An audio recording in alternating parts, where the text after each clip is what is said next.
First of its kind, a podcast production in South Africa called the 200-Year-Old Series.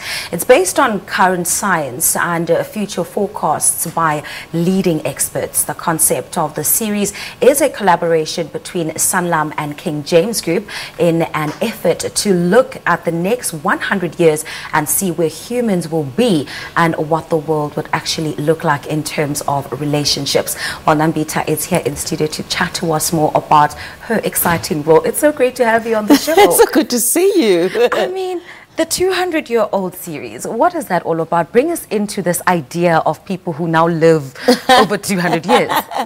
Well, obviously it hasn't happened yet, but we are strongly believing of the belief that the person who would live to 200 years of age probably has been born by now.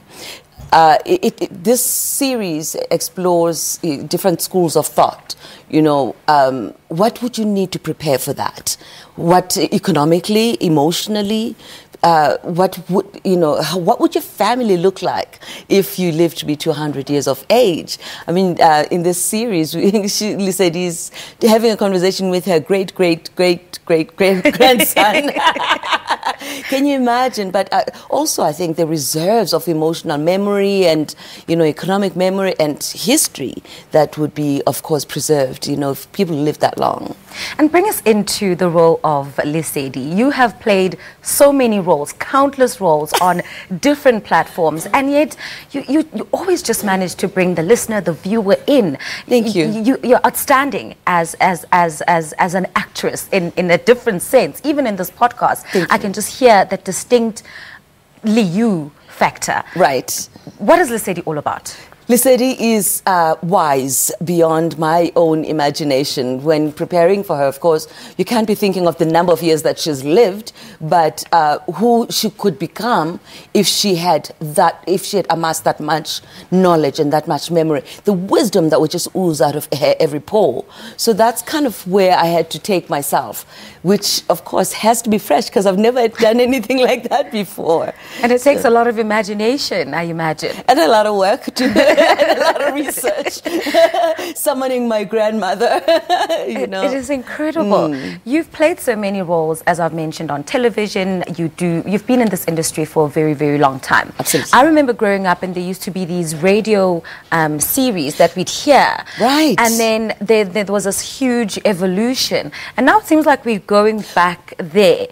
Am I right? Like, absolutely. This is, being in the studio and doing this, it literally felt like the old days of radio drama because and it's such an amazing and incredible challenge for an actor because you only have one tool that you're using to reach your audience. When you're on television, when you're on screen, that we can see you, we can respond to you, and we feel like we know you. Right, but when you only have my voice. Now, I have to work doubly hard, which, of course, actors absolutely thrive on that. So it was, yes, you're quite right. Going around back full circle, the podcasts now are becoming more and more popular and lucrative as well. And give us more details about this podcast production. I'm sure there are people at home thinking, how does it work? Data is such a big thing. How much of it do I have to download? How does it work? Okay. Where can people access it? I actually went through this process myself, so I'm grateful you're asking me this question. So I went online and www.the200yearold.coza, and when you get there, you see what you saw on the screen, actually what you're looking at right now, and she's already been born. And if you scroll down, there's subscribe there. And no, you don't have to give your personal details. Don't worry about your blood type. and you just subscribe there, and just so that you can be able to receive the podcast. And it literally will just play almost immediately. And there are, I think, about 5, perhaps 6 episodes. So I encourage you. I know that you will probably want to listen to the final episode, the latest episodes. Thank you very much for that. But really go back to the first one so you can get the full story of it. And I've been told, and I also got drawn in I want to hear what happens next. So I can't wait. I think you're going to enjoy it. It sounds absolutely thrilling. Thank you so much for making the time. You're such a superstar. Thank you, Sufa. Thank you for having us here. Well, that was actress Nambitha Mpumlwana speaking to us about this latest podcast production, the 200-year-old series. It is out. You heard how you can get your hands on it. We certainly can't wait to get started on episode 1 and follow through to the latest one. It's time for yet another performance on the Morning Live stage. So we'll come back after the break and then we'll check out what next is happening.